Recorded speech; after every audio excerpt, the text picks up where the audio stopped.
It's hard to believe 10 years ago I started this little channel here, and yeah, happy birthday to Notes Reviews. It's like whenever October 1st comes around, I always kind of do a little bit of a happy birthday to this little channel, even though I think like the first video I actually uploaded was a couple days later, but I always remember that it was October 1st of 2014 that I started this whole endeavor, and 10 years later, I'm still going. So I wanted to kind of just take this opportunity to just kind of reflect on how far I've come, what I'm really proud about, and kind of like where we're going from here. So yeah, because I was trying to think of like what I wanted to do to celebrate 10 years, because that's a full decade and a lot has changed. I've changed. I mean, part of the reason why I haven't seen a video from me in the last like 3 or 4 weeks is because I literally just got married. So yeah, September 14th will be a day that's ingrained in my head because that's when I got married, and here's a couple photos because I like to share those. So yeah, I'm trying to get back into it, slowly but surely. I've got a lot of videos coming. Don't worry, I've got a lot of releases that I want to talk about that are now a couple of weeks, if not a couple months old, but I still want to get my thoughts out about those. So I wanted to just take a little bit of a moment before we dive into, the whole reviews again, just to kind of reflect. Let's do that now. So first off, why I started my channel. I haven't scripted anything. This is very like top of the head, top of the morning, top of my skull, just kind of like blah. And we'll see if anything's usable after that. Because yeah, I was raking my brain of what I wanted to do to celebrate this 10th year. And nothing really came because I've kind of done so much in these 10 years that, I wanted to do something different, but I also wanted to do something that I knew you guys would want to watch. So start off by just kind of doing a little bit of a reflection. So it's no secret why I started this channel. I mean, back 10 years ago, there were YouTubers that were covering music. I mean, Anthony Fantano from The Needle Drop being the biggest one. He's a huge influence from me. But also like Luke from Rocked and Crash over at now, which is Crash Thompson. But when he first started off, it was the Rock Critic or the Rock Nerd or something like that. He just goes by Crash Thompson now, and I actually prefer that. It's a little bit more of a, because he didn't just cover rock. Then, of course, Mark over at Spectrum Pulse. And so, like, these 5 individuals, these 4 individuals really did help kind of shape my love of kind of the music reviewers on YouTube. But outside of Mark and Anthony every once in a while touching prog, and then Crash doing his whole, like, Rush, how to get into Rush thing, nobody was really talking about the new releases in prog. Like, we would get crumbs, we might get an Opeth review, we might get a Steven Wilson review, we might get a Dream Theater review, but, like, we won't get an IQ review, or we won't necessarily get an Anubis Gate review, some of the smaller bands as well. And the only place that I could find new music that I loved in terms of prog was, forums and the prog archive. So I wanted to kind of blend these two things together and, taking my influences from those individuals and kind of putting my own spin on it. And it's interesting, in terms of my format, I didn't want to just repurpose what I was already seeing within the music reviews. I wanted to do something that was more of my own take, my own authenticity. And I was actually finding I was connecting more with movie reviewers. I think the biggest one is Chris Stuckman. He's been a huge influence in me in terms of review and how I approach reviewing. And when I first got started, it was also the Nostalgia Critic and Jeremy Johns, just because they're very charismatic, they're very engaging, but the more I watched them, the more I realized I wasn't really watching them because of their criticisms. I wasn't watching them because of their analysis of whatever media they were doing. I was watching them kind of like as if they were my friends and they were just kind of giving me their first impressions. So I wanted to take that aspect of it, but much more in the vein of Chris Stuckman, which also had that just couple of friends hanging out and chatting, but it was much more in a Siskel and Ebert kind of way, where there was this really big critical thought about it without getting too academic. Like it wasn't every frame or painting, or it wasn't, some of these really big critical analysis of media like Lindsay Ellis or Dan Olson that just got like really deep in it. I'm like, man, I am not smart enough, and I do not have the patience for that. So I wanted to kind of take this, a little bit more of a critical eye and a bit of a entertaining, you're just hanging out with your friends kind of an aspect, kind of a vibe. So that's the approach that I take when I come to my reviews. And I also stole, it was actually The Spill way back in the day, and I think now they've rebranded as Double Toasted, where they didn't use, they used a rating grid. They rated each of the things that they were talking about, but they didn't use like a numerical or an alphanumerical rating scale. They started with better than sex being the best, then pay full price, pay a matinee price, rent it, or skip it. And with that kind of in mind, I wanted to do the same thing, where I still gave a rating, but it wasn't a alphanumeric rating. It wasn't grading on a scale. I wasn't giving it like an A+ or an A or whatever that Chris Stuckman was doing back when he was still giving ratings. But it also wasn't on like a numeric scale, like, from 10 that Anthony Fantano uses. So that's where I came up with, okay, well, if that's how they rate things for movies, being, pay full price, it's better than sex and blah, blah, blah, then I would do that for music, which is like, pick it up in physical format, download it or stream it, or, it's a masterpiece, right? So that was kind of the approach that I started right from the very beginning. And yeah, at first you could tell like that first year is rough. I remember when I look back and I rewatch some of those, like, IQ's Road of Bones or Pale Communion from Opeth, or the very first review that I did, which was Second Nature from Flying Colors. And I'm just like, oof, like you could tell, like I was trying to find my persona, I was trying to find my camera persona, and just a lot of it was just feeling so awkward about it. And I mean, I was 10 years younger. That would have put me at 26, so it's just like, ooh, I was literally trying to find myself at that point as well. So yeah. And then just from there, just reviewing a bunch of material. And it's interesting, my first thought of why I called it Notes Reviews was because I was going to do half music, which was going to be like mainly on prog, but then also half book reviews and talking about books and literature and things that I was reading. And so it was going to be like 1 week I was talking about music, the other week I was talking about books. And I actually recorded, it's long gone now, but I actually recorded a full book review and my thoughts of the adjacent book from the Divergent series. It was called 4.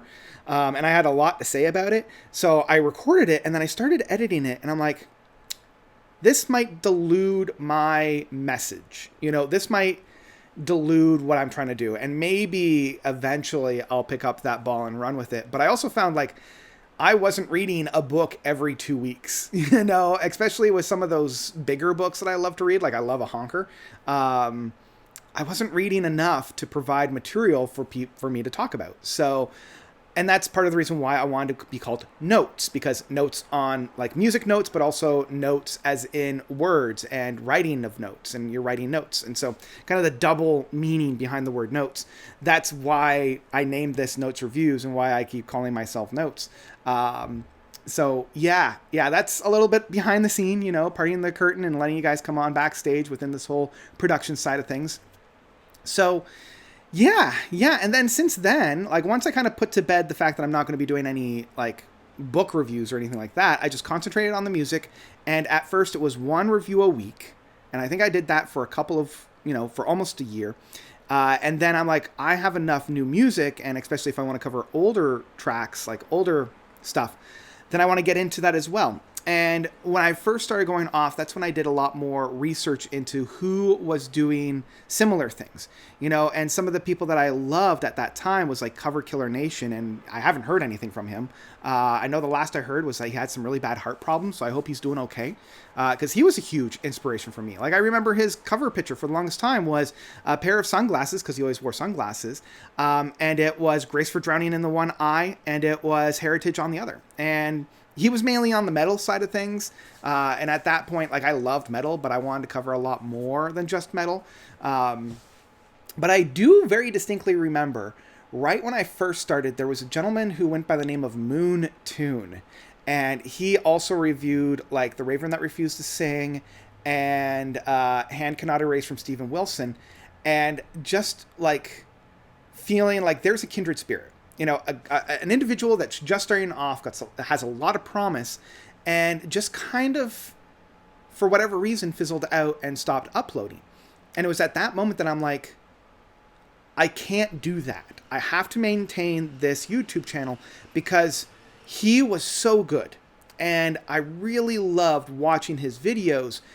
And he could have made it really, really big. And it was just that it fizzled out. And I didn't want to have that happen.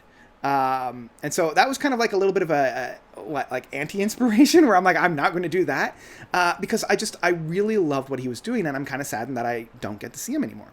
But then after that, it just, it took a long time. And this is something that I want to mention to a lot of my contemporaries and a lot of people that are doing reviews is like, I was 5 years in before I got my first video that was over 1,000 views. And it was my Baby Metal album review. And it found its way on a Baby Metal forum. And it just kind of exploded in that sense. And it was a few more years after that I started doing those big worst to best videos. And that's where I was getting the hundreds of thousands of views. And, right now I'm sitting at about 17,000 subscribers. And I never went into this for number goes up. I went into this for twofold. One, because nobody else was talking about it. I wanted to gush about the music that I loved, and I didn't really have anybody in my life outside of, some diehard friends of mine that just would put up with it, to talk about this kind of music that I loved. And I wanted to share new acts coming out so that that it was easier to find those, so I can showcase this is an up and coming band. This is a smaller band. This is a band that has like hundreds of listens to on Spotify rather than the thousands of views or hundreds of thousands or millions of views or listens on Spotify. And so I really wanted to be kind of that little bit of an ambassador to kind of showcase to a lot of my friends and family of like, especially those who are like, oh, there's no good music that's coming out today. It's like, there is, you just have to put a little bit of time and effort to find them. So yeah, and I continued to do that. And at first it was maintainable for when bands and artists would reach out to me to showcase their material. But then after about 3 or 4 years, it became over attainable. So now it's just like, I will listen to it. If it's a full length album, if it's an EP or a single track, I can't do it. There's too much. So yeah. And then I've just been kind of, there hasn't been like a huge big uptake. It's just been a very gradual climb. And that's kind of how I approach this thing. Like I said, I don't do it for number goes up. I do it for my own enjoyment. This is my hobby. This is my passion. I do it because I love it. And I do it because I want to showcase and really champion those bands that I love and to showcase for everybody out there that there's still great music being recorded nowadays. And I'm so glad that more and more people are discovering progressive rock and more people are enjoying this style of music. Yeah, I'm loving the fact that, these bands are getting bigger and much more notoriety. And when I'm saying prog and progressive rock, I'm not being stared at like I have 3 heads. Like people are like, oh yeah, like, Dream Theater and them. I'm like, yes, thank you. I'm glad that you're connecting here. So yeah, some of the things that I'm really, really proud about this whole channel is getting recognized. That was crazy. Going to these shows and having people stop me on the street, especially when I was living in Toronto, every other week or so I'd have somebody stop me, especially because I'd be at random music stores and just say, hey, I saw you on YouTube and I love your reviews. When's the next Worst to Best coming out? But especially at shows, heck, it's like half the time I'm going to a Protest the Hero, Leprous, or a Haken show, and I'm getting, recognized. And I'm like, that's really cool. Like, if you see me, stop me and say hi. I really love that. Just don't be weird about it. I've had a couple people be weird about it. And I'm like, that was weird, because I'm already kind of an awkward, weird guy. So yeah, just don't be weird about it. And also just like the opportunity of, getting to interview and chat with some of my idols and having those idols reach out to me. Like when Fido Xavier from Fido reached out to me, and because I was reviewing his like Doomsday Afternoon album and his Great Leap stuff. And he was just like, hey, do you want to chat? Do you want to do an interview? I'm like, absolutely. And the same thing with Arjun Lucasen. He reached out to me. He was just like, hey, I see that you're reviewing all of my albums leading up to The Source. Do you want to chat? And I was just like, holy, that's incredible. Like, and then, partnering and getting connections with people from the industry, getting albums early, setting up interviews, and getting to chat with, like I got to chat with Pete Travis from Marillion and Transatlantic. Like, holy jeez, like, boom. And getting to chat with, like, Tony Levin, from, like, one of my idols. It was just incredible. But I think even after all that, after all the views, after those videos that I poured a lot of work into, and I always find it so interesting, I always equate doing this as fishing. You cast out your line, you put a lot of work into your lure, but at the end of the day, you don't know what's going to bite and which one is going to sink. And for a lot of those musical video essays that I've done, because I've done a handful of them, it's very much like that. It's not quite like my album reviews where if the band is big, I'm going to get a lot more bites than if the band is smaller. But with those kind of think pieces and those video essays, I will put so much work into it. And sometimes I'll get 200 or 300 views. Sometimes I'll get like 500,000. And it's just like a complete crapshoot. It's a complete fishing of just like, sometimes you get guppies and sometimes you land General Sherman, so yeah, I think that's been a real fun kind of aspect to it. At the end of the day, though, because I see that this is getting pretty lengthy and I don't want people to look at the, the runtime and be like, oh God, I'm not checking on this, yammering on for like 20 minutes about nothing just because they've been on YouTube the longest. I think the thing that I am most proud of, and the thing that I'm going to look back on with the most amount of joy and the most amount of like sense of accomplishment, is the community that has been built around me. Like, I can't even say that I've built this community because I'm just throwing lures out into the ocean and seeing what hits. I didn't expect more people to come join me with their own tackle box and their own fishing rods. I don't know why I'm on this whole fishing metaphor at this point, but like, I didn't realize that I would be the ones inspiring others to do what I'm doing. That is just, it's the highest form of praise that I've ever received. Like that's the biggest thing that I'm most proud of. Like my master's degree, the fact that I wrote a whole bunch of novels, like all these things, the fact that I've been published and blah, blah, blah, like they don't really hit as hard as seeing people say, I was inspired by you to start my own YouTube channel. And that's where I'm just, there's no real other words for it. It's kind of, I guess it's kind of like being a parent, and seeing your kid start to run for the first time, or seeing them ride a bike, or, graduate from preschool into elementary school. It's just so heartwarming. And so like, and seeing how positive it is, I always wanted to approach the YouTube channel with positivity. Every review, every video I do, even if I hate the album, I still want to bring forth something that I found positive about it, and bring something forth that I found negative about it, because no album is perfect and no album is completely shit. But I always wanted to make sure that this album that I'm talking about could connect with somebody, and here's why I think it could connect. Or this is something that perhaps the band needs to improve on because I didn't connect with this. And seeing that same kind of mentality and that same kind of approach to musical review and critical analysis with my contemporaries, like Scott from the Prog Corner, seeing how amazing he's been doing, and seeing, this is part of the reason why I don't look at my number go up, because, Scott started, 2 or 3 years ago, and he's almost about to surpass me.